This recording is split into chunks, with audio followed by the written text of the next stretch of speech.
Selamat datang di Senyaman Podcast. Oke, pemirsa, sekarang kita kedatangan tamu Pak Mefrizal SHMH. Kebetulan beliau teman satu SMA dulu.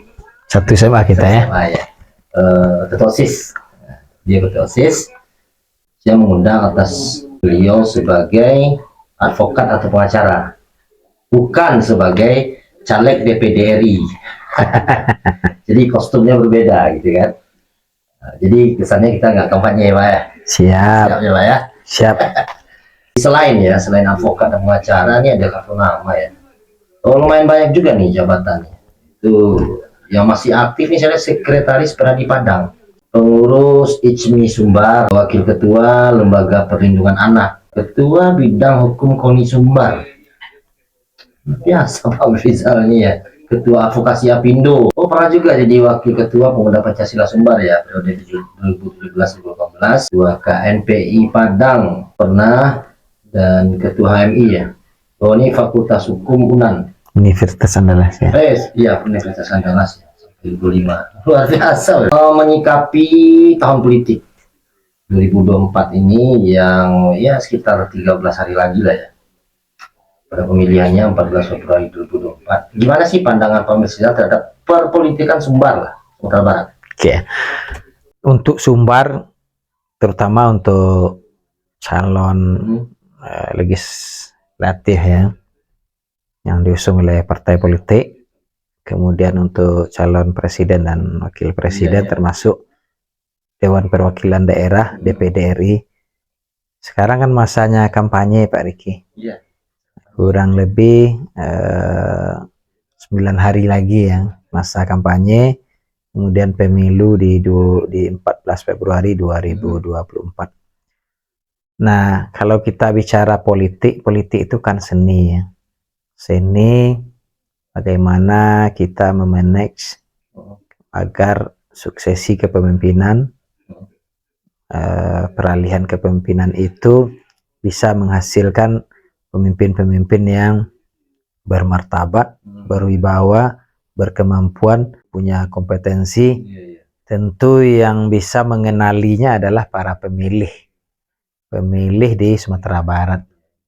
Nah, potensi pemilih kalau kita klasifikasikan ada pemilih muda. Pemilih muda ini ada pemilih milenial, kemudian ada pemilih Gen Z atau Gen Z ya. Ini jumlahnya cukup besar Pak Riki, cukup besar sekali, hampir 2,3 juta dari total pemilih yang ada di Sumatera Barat. Total pemilih berapa Pak? Kurang lebih, kalau kita tidak keliru tuh 4,6 juta pemilih di Sumatera Barat. Sementara yang muda yang memilih itu 2,3 atau 2,4 juta yang jumlahnya. Ya, hampir separohnya lah ya. Hampir separuh pemilih muda. Muda ini dua Pak Riki, ada milenial, dia kalau sekarang tuh usianya di 40. Kalau Gen Z itu memang dia rata-rata di 20 ya, di 20. Istilahnya Lado KTP ya. Lado KTP. Nah, ini yang pemilih. Kemudian pemilih kalau disebut konvensional enggak juga ya, tapi pemilih kaum tua lah ya, orang-orang tua yang lahir di atas 1982 ya. Mungkin generasi aluminium. Generasi aluminium ya. Milenium, Gen Z ya. Gen Z ini ya. Nah, ini untuk pemilih Pak Diki. Nah, untuk memilih anggota DPRD ya, DPRD Kabupaten Kota, Provinsi, DPR RI, DPD RI, dan Presiden. Yang pertama itu yang harus kita ketahui adalah kenali para calon ya. Kenali apanya harus kita kenali. Pertama, kompetensinya. Kedua, pengalamannya. Ketiga, track recordnya. Jangan salah memilih. Salah menilai 5 tahun ke depan masyarakat atas keterwakilannya tidak akan menerima manfaat apa-apa. Nah, sekarang kan dilihat di jalanan kan banyak sekali ya baliho, foto-foto para caleg. Memang sih saya lihat banyak sih caleg-caleg muda yang muncul saat sekarang ini. Nah, menurut Pak Mefizal nih ya, peluang politisi muda ini untuk memenangkan pertarungan itu sebesar apa sih? Oke. Nah, Pertama, muda, tua, dan sebagainya itu kan usia, Pak Riki. Kalau usia itu memang ada klasifikasinya ya. Tapi untuk kompetensi, kemampuan tadi Pak Riki, itu tidak terbatas oleh usia ya. Misal, kalau saya generasi milenial di 40 sekarang Pak Riki. oh berarti Pak Mefizal 40 sekarang ya? 40 Pak Riki. Alhamdulillah ya. Beda dengan generasi Gen Z ya di 20. Nah, ini kan rentang waktu, pengalaman, kemudian tingkat kemapanan usia ya di 40. Nah, kalau yang lebih dari itu ya, misalnya 60 bahkan 70 masih ada yang masih berminat Pak Riki. 70 di 60 ke atas ya. Nah, ini kan ada ruang pembeda yang sangat jauh ya di 40, kemudian di 60 ke atas ya, 60 ke atas. Yang Pak Riki sampaikan banyak bertebaran sekarang baliho, spanduk dan lain sebagainya untuk mengenali wajah ya, wajah, nama dan sebagainya. Tentu harus lebih dari itu Pak Riki. Track record dari kandidat ini siapa ya? Mulai dari pendidikannya, pengalamannya, kompetensinya dan lain sebagainya. Ini kan sangat menentukan. Karena kalau sudah terpilih kemudian bermasalah, apalagi menciptakan kegaduhan ya, tentu akan menghambat pembangunannya. Yang diwakilkan atau yang terwakili masyarakat ya, tentu yang rugi masyarakat pemilih Pak Riki. Karena dia yang memilih, ketika dia terpilih dia tidak bisa sebagai penyambung lidah ya. Nah, ini kan yang dirugikan masyarakat Pak Riki. Nah, Pak Mefizal sendiri kan warga Kabupaten Solo. Nah, Betul sekali Pak Riki. ya. Dan sama, saya juga warga Kabupaten Solo. Nah, saya lihat fenomena sekarang ya di Kabupaten Solo. Ini saya lihat di media sosial dan lain-lain ya kan ya, bahwa banyak yang berpendapat bahwa Kabupaten Solo tidak dalam baik-baik saja. Nah, ya kan? Nah, siapa pertanyaan saya nih? Simple sih ya. Jadi yang baik saja itu seperti apa sih? Yang baik saja tentu yang dalam kondisi normalnya. Iya. Seperti apa? Normalnya masyarakatnya ada, masyarakatnya penuh dengan persahabatannya, penuh dengan kreativitas, inovasi, termasuk dengan penyelenggara pemerintah ya, atau pemerintah daerahnya. Pembangunan berjalan, masyarakat damai, pendidikan, rumah sakit, seluruh kepentingan publik yang berkaitan dengan hajat hidup orang banyak itu menjadi terlayani ya, terpenuhi. Nah, kemudian kalau jauh dari itu, misalnya dulu Solo terkenal dengan kabupaten terbaik dari yang baik ya. Karena kita punya potensi sumber daya alam yang besar ya. Bahkan beras Solo pun jadi ikon nomor 1 ya. Bahkan mertua lewat pun nggak nampak ya, nggak nampak mintu lalu ya. Bareh Solo ya, Bareh Tanamo ya. Nah, menjadi redup ya, menjadi hilang ikon-ikon seperti itu. Yang diperlihatkan, yang dipertontonkan sekarang itu kan dinamika yang tidak berkesudahan. Apa dinamikanya? Dinamika kegaduhan, dinamika pertengkaran, dinamika yang berkaitan dengan pelanggaran hukum atau perbuatan melawan hukum. Itu hampir kita dengar setiap hari Pak Riki. Bukan berarti tidak ada apa ya, kemajuan atau kebaikan-kebaikan yang diperbuat, tapi menjadi redup ya ketika masalah-masalah ini merata terjadi dan hampir terjadi di setiap momen ya, setiap kesempatan. Nah, kalau ini dipertahankan budaya-budaya seperti ini, itu yang terhalangi itu adalah pembangunan di Kabupaten Solo. Nah, yang rugi tentu masyarakat banyak ya, masyarakat di seluruh Kabupaten Solo. Karena kita selalu melihat potensi-potensi kegaduhan ini saja Pak Riki. Kapan kita membangun, kapan kita memikirkan, kapan kita membawa DAK, DAU, dana perimbangan dari pusat yang manfaatnya lebih besar. Bahkan ada pejabat-pejabat yang sibuk dengan TikTok-TikToknya, sibuk dengan rutinitas yang tidak jelas. Kan dia bisa ke Jakarta cari uang, bawa dana ke sini. Banyak.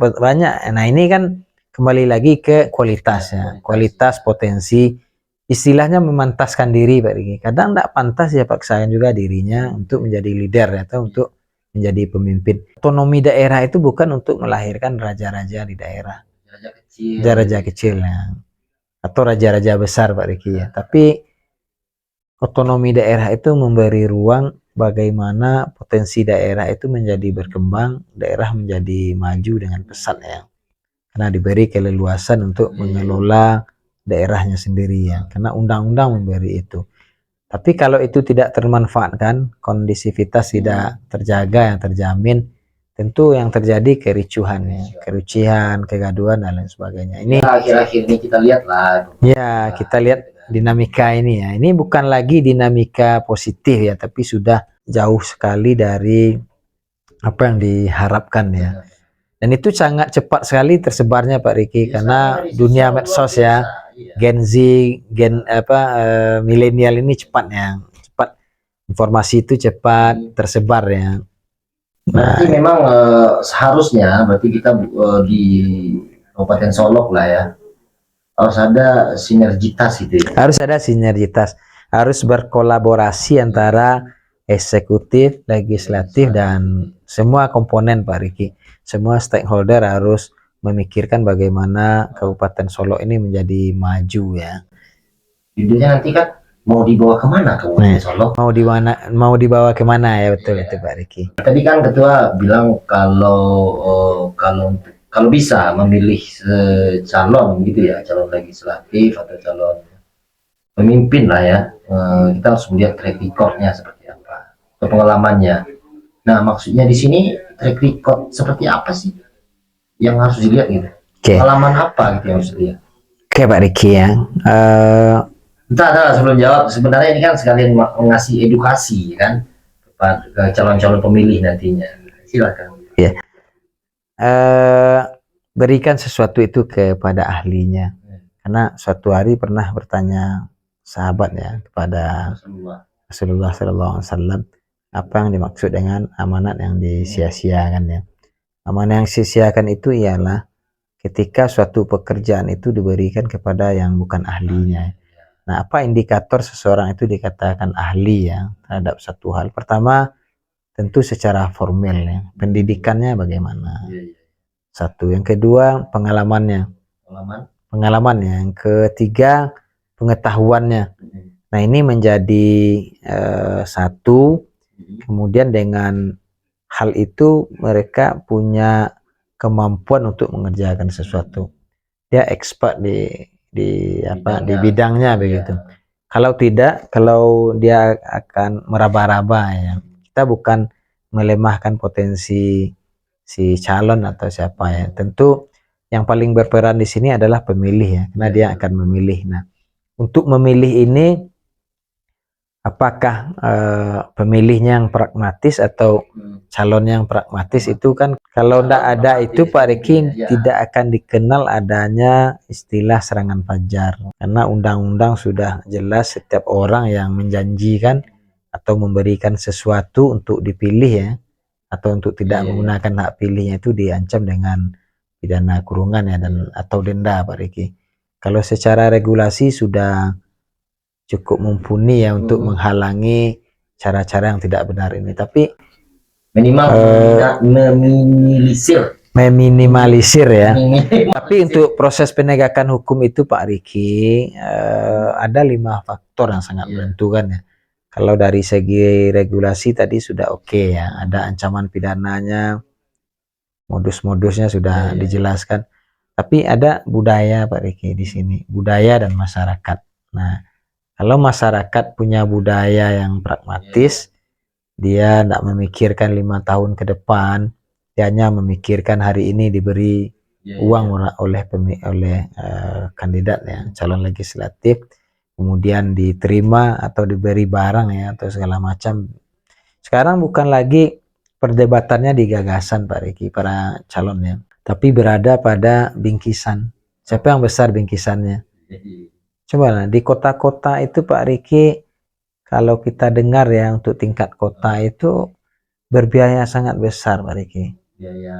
Coba lah Pak Riki juga bisa menanya. Kalau ini terjadi, tentu ketika si terpilih ini mengeluarkan biaya yang cukup besar ya untuk mendapatkan, sementara pendapatannya atau penghasilannya atau uang kehormatan yang diterimanya atau gaji yang didapatkannya dari pengabdiannya sebagai anggota DPRD kabupaten kota ya, tentu dia akan cenderung menggunakan cara-cara atau abuse of power ya di luar kewenangannya, bahkan bisa cenderung dikatakan melakukan perbuatan melawan hukum ya. Ini yang kita takutkan nantinya berbiaya besar. Tentu semua orang ingin mengembalikan modal politiknya. Kalau kos politik oke ya, itu tidak bisa dipungkiri. Tapi kalau money politik itu dia akan berpikir 2 kali lipat atau lebih besar daripada itu, bagaimana uang yang besar dikeluarkan akan kembali Pak Riki. Itu secara logikanya. Ini logikanya seperti itu. Tapi ruang ini mestinya di masa kampanye ini adalah ruang-ruang menjelaskan visi, misi, ide, gagasan bagi semua pasangan calon.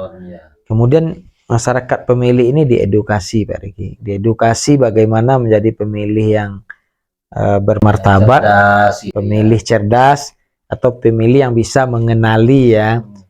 Mengenali, kita harus menjelaskan ini tugas, fungsi, dan kewenangan dari yang dipilihnya, apa saja manfaat yang bisa diterima nantinya kalau terpilih. Nah ini yang lupa kadang dijelaskan, kadang dibujuk, dirayu ya.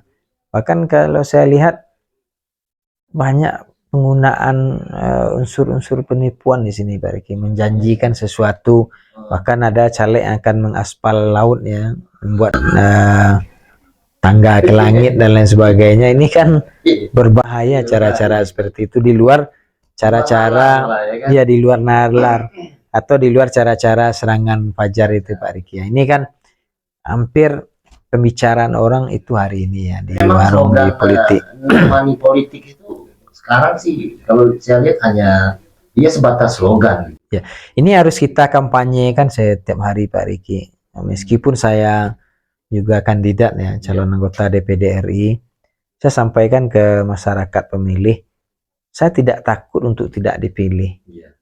Terserah mau dipilih mau tidak, tapi untuk mengedukasi itu harus kita sampaikan dimanapun kita berkampanye, dimanapun kita bersosialisasi ya, bahwa martabat kita sendiri sebagai kandidatnya atau martabat masyarakat sebagai pemilih itu mesti terjaga Pak Riki dengan cara-cara yang juga bermartabat ya.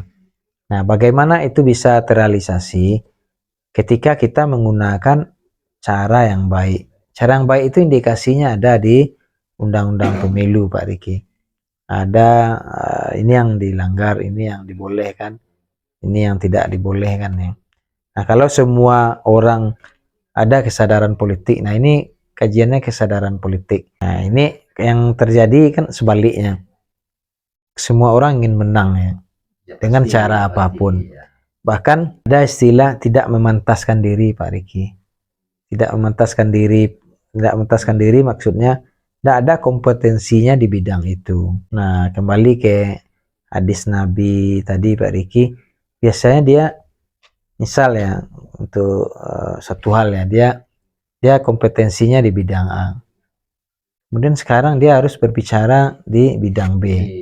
Ini yang membuat kehancuran, ini yang membuat menjadi tidak bermartabatnya lembaga yang akan didudukinya. Karena tidak dikelola oleh ahlinya. Nah, dikelola oleh ahlinya. Samo jo tukang disuruh biar anda. Ah, itu berarti. Saya kalau kampanye DPD itu seperti itu saya sampaikan. Ketika seorang tamat teknik mesin kemudian bekerja di apotik, dia tidak akan mampu meresep obat karena dia bukan seorang apoteker. Nah, tapi masyarakat Pak Riki yang kita sayangkan juga ya, dia tidak peduli juga dengan itu Pak Riki. Sepanjang lipstiknya tebal, sepanjang editan fotonya bagus, yang dipilihnya itu Pak Riki. Bahkan saya sering berseloroh di, misal di DPD itu tidak ada kajian tafsir hadis Pak Riki. Bahkan yang sering-sering menceramahi umat ini Pak Riki, berikan suatu keahlinya, hancurnya suatu bangsa jika tidak dipimpin oleh ahlinya. Tapi itu dikesampingkan sekarang Pak Riki. Saya tidak tahu ya, ini juga masuk dimensi krisis, salah satu krisis ya, atau ketersediaan sumber daya pemimpin ya, sumber daya manusia ya. Tapi itu cenderung diabaikan Pak Riki, cenderung diabaikan. Tapi orang tidak peduli, apatis orang terhadap kondisi-kondisi seperti itu Pak Riki. Tanggapan ketua terhadap penyelenggara pemilu ini seperti apa? Apa yang harus mereka lakukan? Oh ya, oke. Nah, pemilih, penyelenggara, peserta. Nah, penyelenggara ini ada sebagai panitia penyelenggaranya, ada sebagai pengawas ya. Ada KPU-nya, ada Bawaslu-nya. Nah, untuk penyelenggara tentu harus menjaga netralitas sebagai penyelenggara.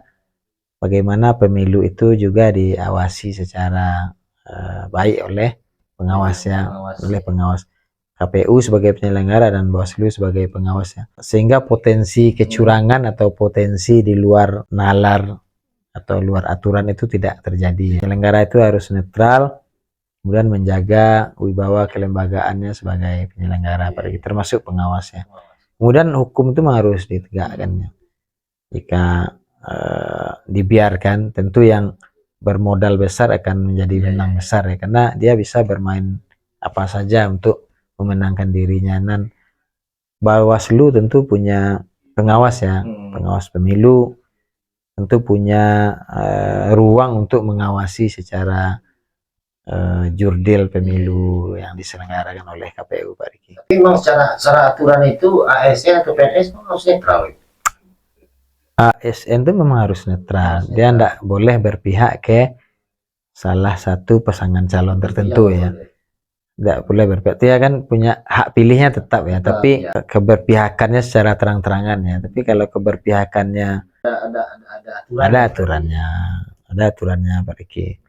Tapi kalau berpihak secara personal itu kan hak politik ya, boleh ya, boleh Pak. Dia boleh menyebut, boleh menentukan siapa yang dipilih, itu hak politik dari ASN Pak Riki. Terakhir Ketua, harapannya terhadap pemilu 2024 ke depan apa? Oke. Ya tentu saya sebagai kandidat juga Pak Riki ya, berharap pertama seluruh pemilih di Sumatera Barat menggunakan hak pilihnya di 14 Februari 2024 ya.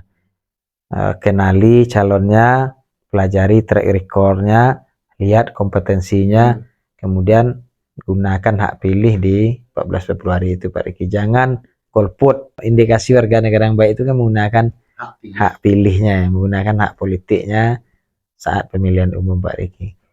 Oke, ini harus kita kampanyekan pemilu bersih, pemilu bermartabat, pemilu bersahabat, sesuai dengan jargon pemilu Sumatera Barat, pemilu badung sana ya. Jangan basiara lo gara-gara pemilu ya. Berbeda pilihan itu rahmat, berbeda pilihan itu biasa. Jangan gontok-gontokan karena beda pilihan, atau rusak persahabatan karena beda pilihan.